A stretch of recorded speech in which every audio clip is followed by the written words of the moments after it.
Do you ever feel that sometimes your overstimulation or stress or exhaustion comes from wondering how to help your children's big emotions, how to help them cope, how to help them get through them, and honestly, how to just behave?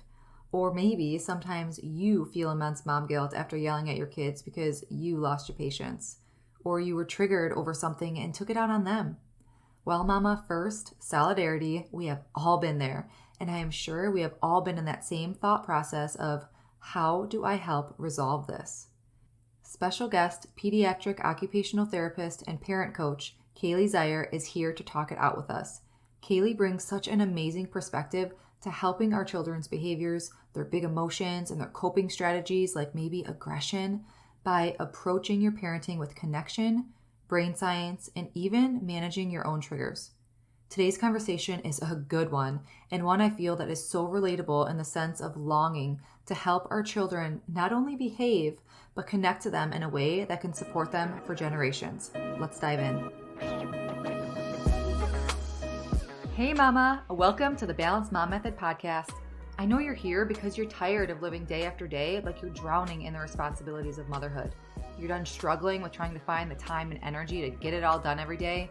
And you want to show your little ones a good example, but you're so exhausted, which has your negative self-talk on repeat, your patience spread thin, and you feel like you're losing yourself a little more every day. Plus, the mom guilt, societal comparison game, and unpredictabilities of motherhood just does not help in trying to make a change. Well, sweet friend, this podcast will guide you on how to connect with yourself to break free from that survival mode cycle, all by identifying and possibly simplifying your habits.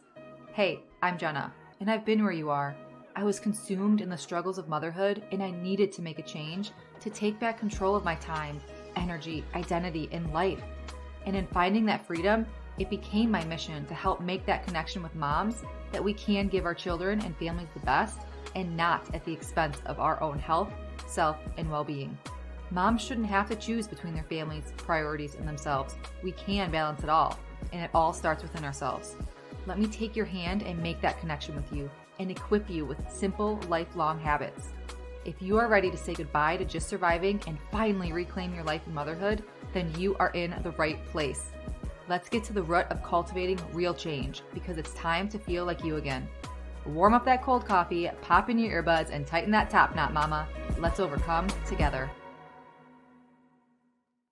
I am so excited for today's conversation because I can honestly talk to Kaili all day about her expertise in connection parenting and managing and understanding our children's behaviors. But we kind of do already talk every day, but more than her just helping me so much, I have to add. But we actually have become really good friends, and we met on Instagram a couple years ago. And I remember those early days of scouring her profile, loving every post that she wrote, and just feeling really related to and heard. Having a really sensitive child myself, who could also show some aggression at times, her approach just really helped us and me really get that perspective of how he is feeling and growing and developing. And I can almost help him and keep my triggers and patience at bay in a sense, just by reading her posts on Instagram and talking with her. And before I get too far ahead of myself, I think we all can agree as moms that no one prepares you to be a parent. You can read the books or listen to other parents, but you just don't know until you're in the thick of it. And on top of everything else motherhood throws at you, the overwhelms of laundry, the chores, the overstimulation of siblings never stopping fighting, those stressors of not having that second to yourself, insert all these pain points and episodes of this show.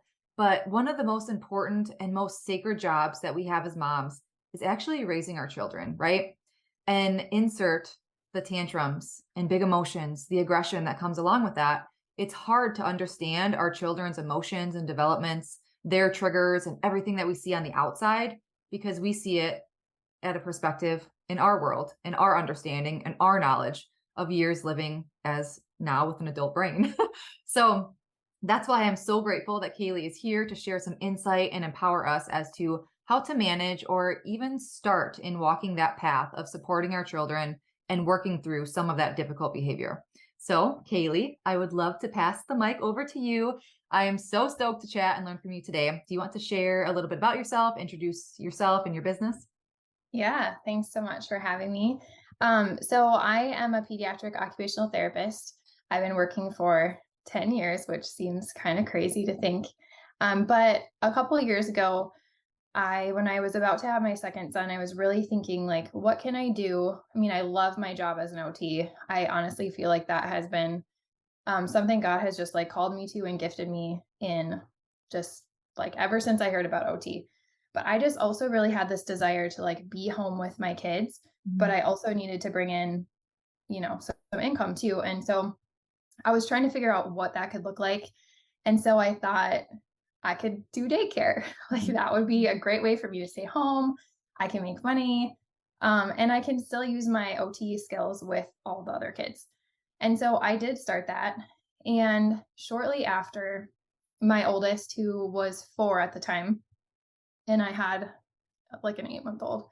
Mhm. And after we kind of got into it, like, the honeymoon phase ended, I started recognizing a lot of aggressive type behaviors. Like he was very quick to hit, he got very upset, and he'd always been more sensitive. Like his meltdowns were always larger and long and more intense than I felt like a lot of kids.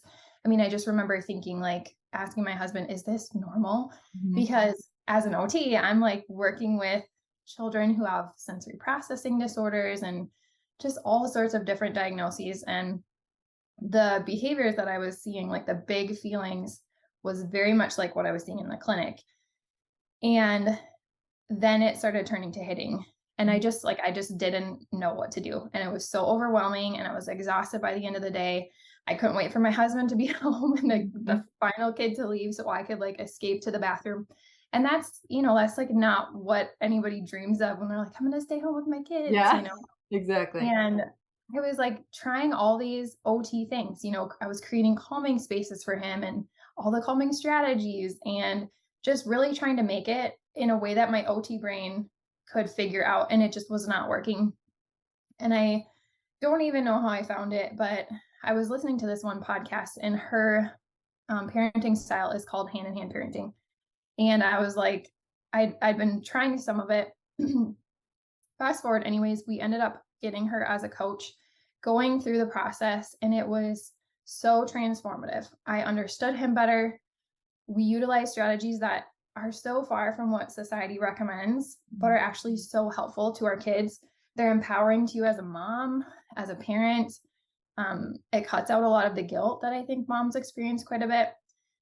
And eventually, because it was so impactful for me, it worked so well. I was using it on my daycare kids and actually seeing results for them. I decided to be trained in it. So, moving forward, now I just have this huge passion in helping parents who have kids with more intense behaviors. It doesn't necessarily have to be any type of, developmental diagnosis or anything like that. I think there's a lot of kids now, just with how society is changing, how we view our kids, or how society wants us to view our kids. Less time outside, more screen time. Even if you try to limit it, like if your kid is in school, they're probably on screens quite a bit because that's just how things are going. And I think with that comes more behavior. Mhm. And a lot of times, the strategies that we're using just aren't working and we're not sure what to do. And then we fall into the trap of just being triggered ourselves, which I know we're going to get into. And that eventually gets into the mom guilt. And we just repeat this cycle over and over again. And so I just really have a heart now to help parents not only understand their kids and where the behavior is coming from, but also where their feelings are coming from, because motherhood sure brings up a lot of feelings for us. And that's not something that I ever remember learning or being taught about. And Right. it can just be so lonely, and like, where do I go from here? Mhm. Exactly. I just relate so much. Like when you and I started talking through, I think it was on Instagram for a while, and like you were commenting on my stories and I was commenting on yours, and I just love that everything that you brought about just the perspective of, yeah, your children's behaviors, but I feel like you always put that spin too to make the mom, feel, or the parent feel heard. And tell me, like, I just love your perspective. So I just want to kind of pass that baton to you. Dive into kind of the triggers or kind of what you want to speak on today.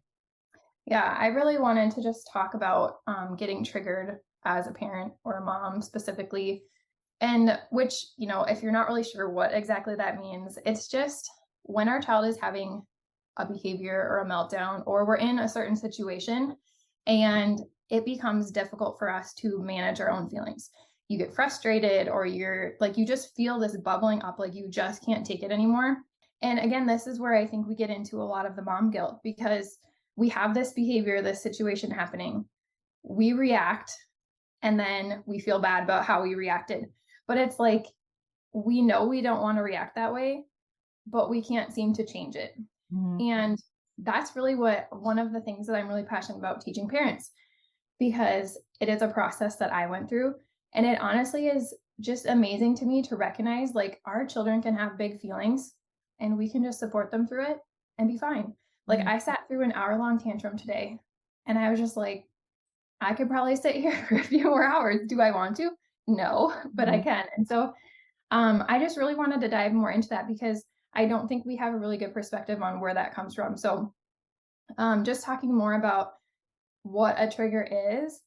And like you mentioned, one of my favorite things is really to just help parents see through their child's perspective, because we just get stuck in where we are and our cognitive capacity, and not really recognizing that our kids are just mini versions of ourselves. And they actually have a lot of the same processes and stuff that our brain goes through. We just don't recognize it the same way. And so I always like to bring it back to us and how we're feeling, and relate that to our kids and their behaviors and their reactions, and how that's very similar. We just somehow don't see that. Mhm. And so when our child is, has a certain behavior, or we're in a specific situation and we get triggered, this is because we have stored up hurts that we haven't processed yet, we haven't resolved. And it's, from a previous experience, it's often related to childhood or younger years. And it is when we as a child, or our child, feels unsafe or disconnected, we glob all these feelings that we're having in that moment with wherever or whatever we're doing. So each time an environment or situation feels or evokes that same feeling, that behavior is triggered. Mhm. And the trigger creates that same strong reaction, because our brain is like bringing us back to that original time when we were triggered. And so we're feeling all those same feelings, even though consciously we're not thinking that. Our brain is going there. So, one example that I like to share with people, because I think it just makes it a little bit more clear and like applicable to our everyday living. Mhm. Oftentimes I would hear, especially just like working in the clinic, and I think it's pretty common, is if you brought your child to the doctor and they got a shot, or they did something that was, more uncomfortable, whatever that was. And then the next time you go, you're like, oh, you don't have to get a shot or whatever. And they still are struggling. Mhm. It's because that original time they felt unsafe, or they had all these negative feelings and they were triggered. And when that happened, they stored up that situation, the location, the doctor, the building, all in one response. So thinking about going back to that doctor's office automatically triggers them, brings them back into that original situation of feeling triggered, feeling that fear, feeling unsafe, feeling angry, whatever it was. And they are brought right back there. And so you can say, oh, you're not getting this, or you're not doing that. And it doesn't necessarily matter, because they're already triggered. And Mhm. this is exactly what happens to us when we are struggling with, for me, it was my son's aggressive behavior. Mhm. I was very triggered by that. I'm a very patient person, but when he was just like hitting kids, other Mhm. kids, it just bothered me so much. And obviously, we don't want our kids to hit other kids. We don't want them to hurt other people. But it was more than that. And it took me a long time to realize why. But so much of what happens is either because it was done to us as a kid, or it was modeled. So for Mhm. me, you know, my sister was very aggressive to me. Plus, however my parents responded, I have no recollection, Mhm. but I had both sides of that. And so unknowingly, when my son was engaging in this physical aggressive behavior, that triggered my brain into like, this isn't safe. I hate this. We Uh-huh. need to stop this now. And that's kind of how I responded, because our brains want to keep us safe and they want to be efficient. Mhm. So, like, being efficient means we have the same responses and it just happens. And so really figuring out what is triggering you, we have to learn to pause and recognize we're being triggered Mhm. and resolve those triggers so that we can start to rewire our brain. So when those things happen, like now, my son, because inevitably it's going to happen, like you Mhm. can work on the behavior and it can really go away, but every now and then it's gonna happen, Right. especially Yeah. with kids. Even us, right? Yeah, even we Yeah. well, yeah, And when I we mean, get think about stressed. yourself, like when you're super frustrated, what do you want to do? I mean, you want to hit a wall or something. Right. Like Yeah. people do. Mhm. But I have just like I've been able to really resolve that trigger. And so you can get to a point where you actually resolve the reason why it's stuck there. And so that's really what I like to help parents do. And I think is really important for us as moms, especially if you're home with your kids a lot. Mhm. You're going to be triggered a lot and you have to really figure out what those are so you can start to work through them. There's just so much to unpack here. Like I just love talking to you about this topic, about all these topics, about, almost helping your children through their behaviors and then helping you through your triggers. So tell me more kind of about once you handle your triggers, how to help them. And I don't know if that makes sense. Like help Mhm. them work through their aggression then. So when you're first born, when your oldest was aggressive, like how do you help him through those emotions then? Like once you have yourself down, pat with your trigger, then how do you help him kind of work through that? Yeah. So, I mean, there's lots of different ways. So, there's two parts to it. So, one is there are four basic connection strategies that I teach people, Mhm. and you can utilize those. And that significantly helps your child to feel connected and safe. And it significantly drops the behaviors that you're seeing just by doing them. The other part is the co regulation piece. So, oftentimes, what happens is when our child has a behavior that triggers us, we don't stay calm. you Mhm. know, we respond in like, especially if your child is doing something like physically hurting maybe a sibling and you just get really frustrated. I mean, we're not intentionally hurting our kids, hopefully, but oftentimes we might like physically remove them and maybe like just like rush them off or grab them a little bit harder than normal just because we're so frustrated or the way that we respond unfortunately for us sometimes is exactly what our kids are learning to do. So that saying that's like you're I forget, how does it go? It's like you can say whatever, but they're going to actually do what they see, Yeah, not what they it's not like what you do what I say, what say, they not what I do. yeah. But that doesn't work. I don't know. Mom brains here, right? Right. Um, but that never works because our kids are going to model exactly what we do. So we are actually like when your child is struggling, we'll just use aggressive behaviors because that's one that, I'm very familiar with. When we are maybe more forcefully removing them or something, they're learning to respond in that aggression, even though obviously we're not hitting them, it's Mhm. still in that type of that frustration and those reactions. And so we are actually reinforcing that behavior for them. So when they start to feel triggered, they're co-regulating with us, which means they're going to do what we do to Mhm. get regulated. They're going to regulate from how we're regulating. And when we're not regulating, bring this more frustrated, angry, maybe shaming, whatever it is, because it can be different. Maybe you run off and slam a door, or maybe you punish or, shame them in the way that you're speaking. That is then what your child is going to do. Mhm. And so when you can learn to manage your triggers, you can approach these big behaviors with more calm and empathy and understanding. And when you can do that, then your child is going to learn that same thing. And obviously, if you've been doing it this other way for a while, you can still correct that and change it. It's just going to take a little bit more consistency and time for your child to recognize, okay, this is how we do things now. Mhm. Um, and that's really where they're going to start shifting after they learn that co-regulation of like approaching things with more calm. So the brother takes the toy away instead of lashing out and yelling. Like how many times have you seen kids, their sibling takes a toy away and they yell at them? Mhm. Why do you think that is?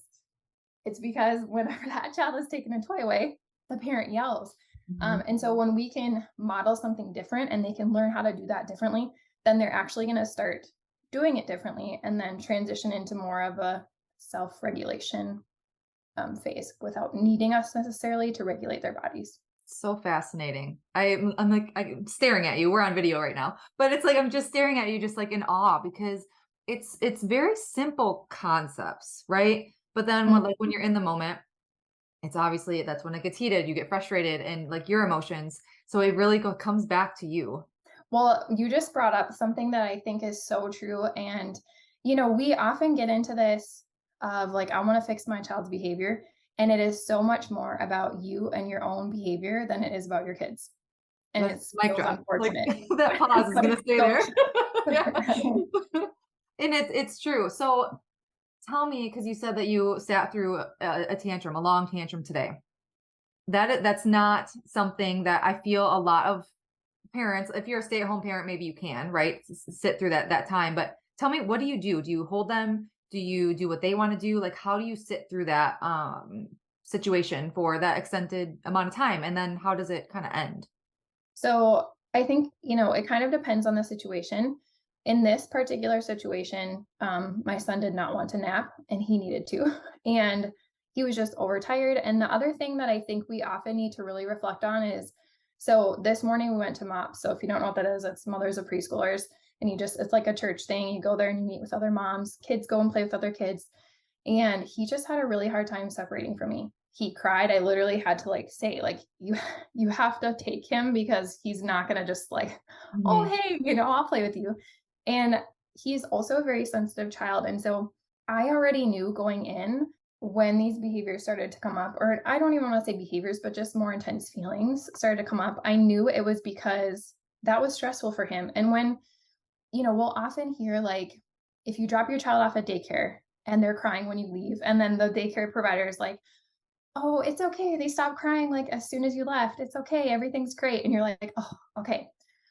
I mean, that is great. But what's actually happening is your kid is recognizing this isn't a safe place to have all these big feelings. And so they block them in. Mhm. So, and often what happens is they get home with you and they start to erupt. And then we feel Mhm. like, what did we do wrong? But really, it's because we have created this environment of safety and trust for our child that they recognize that they can have all these big feelings and behaviors, and we're still going to love them. And so I already had this mindset like, I know that he's overtired. I know that he's not feeling well. And I know that this was really hard for him and he's probably trying to process it. Mhm. Um, and so we were at my parents' house because I take care of my grandparents. And so we were in my parents' bedroom. And I had him on the bed. He wanted to rock at some point, and so we did. And then we just went back into the bed because he wasn't I also at the same time kind of hold a boundary. So like he wanted to crawl away off the bed and I'm like, you gotta stay here. He didn't want me to hold him. I'm like, well, unless you can lay here, I have to help you stay here. And so a lot of it is really just about creating boundaries and doing it lovingly and empathetically and not out of anger and frustration. And then letting them have their feelings. Like I spent a lot of time just listening and because he just wanted to go upstairs. I'll just say, I know, we have to take a nap. And Mhm. he would erupt again. And the thing about kids' behaviors and their feelings, and especially when they have some hurt stored up, is as you just let it unfold and you're with them and they can see that you're calm and you're going to allow them to have the feelings, it kind of progresses like a bell curve. So they start to intensify. And as they're at like the top of that bell curve, you can see like shaking and trembling, like he was like Mhm. shaking his body. And I know sometimes that can be something that parents are like, we got to stop it. This isn't good. But when I see that, I'm like, okay, we are like really processing through big feelings here. And this is, Mhm. to me, this is a good thing. And so then after he kind of goes through that, then it starts to come down. And then eventually he calmed down on his own. So it's not really about having to do anything. It's really just letting it play out and supportively listening. And one thing that I find really cool now, this was on newborns. So, but I think it probably transfers to everybody. Mhm. They had done this study and they collected tears. So, from a child, a baby that was crying alone in a room, and from a baby that was crying with their caregiver present. And Mhm. they found that the baby that was crying with a caregiver, like supporting them, not stopping the crying, but supporting them through it, actually had cortisol in the tears, which, if you don't know what cortisol is, it's a stress hormone. So, Mhm. they were actually releasing stress through their tears. And I think if you think about yourself, and especially as moms, like when we get so overwhelmed, so tired because we're up lots in the night, exhausted, so many things to do, and we're just getting frustrated by things. Eventually, we get to this breaking point, and I don't know about you, but I've had several good cries. And so often Yeah, I have. after the cry, it's like, okay, I can do this. Like, Mhm. here's what we need to do now. And we don't necessarily realize we're doing this. And I think this is one of the ways that we don't necessarily see that parallel with our kids. But we get through this cry and we feel better. And we did nothing but cry. Mhm. Crying is healing. And so I think when we get that mindset for our kids, crying is healing when we're supporting it, not Mhm. when we're like, okay, go cry and come get me when you're done. Sure. Um, it can just be so helpful for the relationship and the trust and the connection, the behaviors. They've offloaded a bunch of feelings, so they're feeling better. And you will notice, like, there were times, and even I think back into the clinic, and I didn't even know this was what was happening, but I've had kids who were like freaking out, and then all of a sudden they'd be laughing. And I'm like, what is going What's on going here? on? And Yeah. it's because they like got rid of this stuff that was really bogging them down and they just felt Mhm. better. It's like a Sure. light switch. And Sure. so, I mean, it's going to vary, but really just holding your boundaries firmly, but empathetically, and then letting them have feelings. Mhm. I remember the meme, maybe it was a graphic. You sent me a picture recently, and it was about, like, crying isn't supposed to fix anything, it's supposed to release. Crying isn't Mhm. supposed to fix, it's supposed to release, is that what it was? And it's Yeah, just or heal or something like that. yeah, and I mean, that was that wasn't even in terms of children, it was just in terms of emotions. So it's Mhm. so true in terms of, child to adult. It's healing. It's not supposed to fix anything, and that's why I feel like, "Oh, well, don't cry," what does that solve? It's not supposed to solve anything. It's supposed to release, and heal. So, okay, I have one last question. I don't know if you wanna, um, cover anything else either, but I feel like this is kind of a polar or a divide on especially, like, on social media or online. If you're not familiar with connection parenting, what is the difference? Because I feel like it gets kind of like a passive rap or a rap to where it's parenting without discipline or things like that. So can you kind of walk me through? Because I know again, I love your style with you've told me this many times, like you hold boundaries. You just said that. You have boundaries, you are raising them with respect. So kind of tell me your take on what connection parenting is. Yeah, and I've seen that so much too, like there's a lot going around on like gentle parenting and like how that's unbiblical or how it raises kids who don't respect authority. And I think it really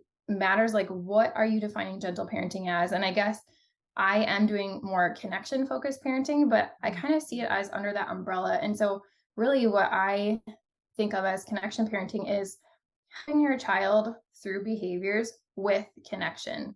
That doesn't mean that they just get to do whatever they want. Mhm. That means you are the authority as a parent. You still have rules. You still expect them to listen and obey to you, and you hold them to it, but you do that in a way that's more connecting versus punishing. Because when we punish, that induces shame, that breaks that connection, and honestly, when you do that and when you become more disconnected, that's where you see more behavior. Mhm. Or, a lot of times I've heard people like even just talking, not even like in the realm of parenting now, but like back, I remember even in college, just talking to my husband's friends about how they were parented and how it was just so different from me. And like, oh, well, I turned out fine. But it's like, even if we're able to respect authority and follow the rules and do this stuff, it's like we also have to pay attention to the emotional side. Mhm. And what baggage are you bringing? And obviously, there's like going to be no perfect parent. You are going to do something. Like, let me just put it out there for you. Like, you are going to do something that quote unquote messes up your child. But this way of parenting, like, helps you to work on that in a way that's supportive to you and your child. Mhm. And I think that when we can come with connection, we get way better results and Mhm. it feels good. And I always wanted to parent in a way that was like, I didn't have to manipulate my child's behavior. Like I don't have to reward them to follow my direction. I don't have to punish them to follow my direction. They're going to do what I ask them to because they respect my authority. And I think that comes from connection and using it in a way that's not like I have control over you, but like I'm giving you grace and I'm giving you empathy and understanding, but I'm still expecting you to do what I say because, I am in charge here, but I also know what's best for you. And Amen. I do think so Seriously. as a 5-year-old, but Yes, exactly. And just speaking with you just through Voxer and, our texts and things like that, you have helped me so much. And I have seen changes in Jace, like as he's growing and just processing. And I like text you these little things like, oh my gosh, you did this today, because I could tell like his little brain is maturing. And yeah, you have helped me so, so much.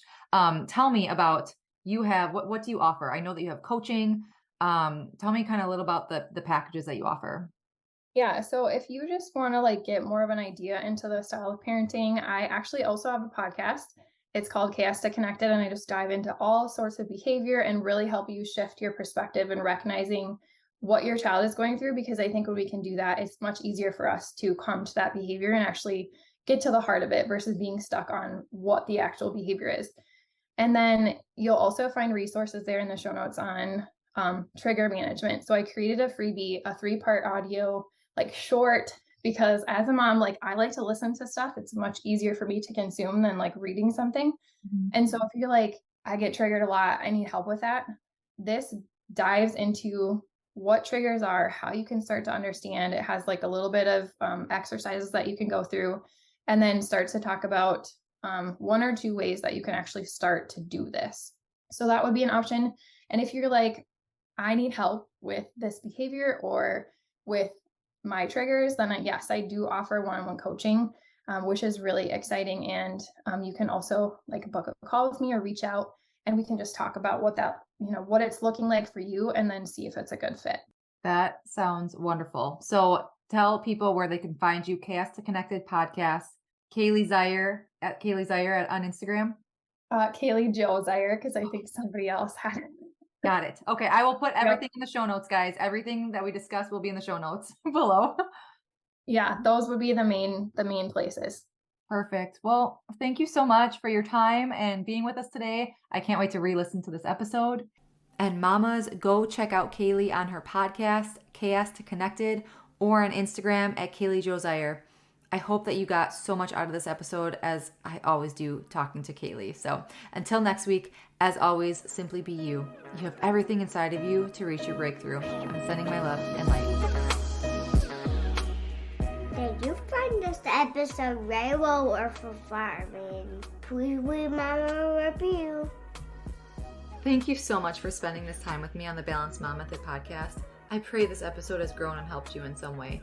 If it has, I'd be so grateful if you left a review sharing how it's impacted you. It truly lights me up hearing you're on your way to your breakthrough. And then, please share this episode with another mom who may be struggling, to remind her we are never alone. And remember, there isn't ever a one-size-fits-all to overcoming our personal hardships, but there are a lot of parallels with how we show up to our lives and common habits we can make our own to live an intentional life full of peace, presence, confidence, clarity, and balance. Be sure to check the show notes for additional ways to connect with me, our mom community, and resources and courses for you to overcome your survival mode cycle once and for all with doable habits. Thank you. I appreciate all you are and all you do. Sending my love and light.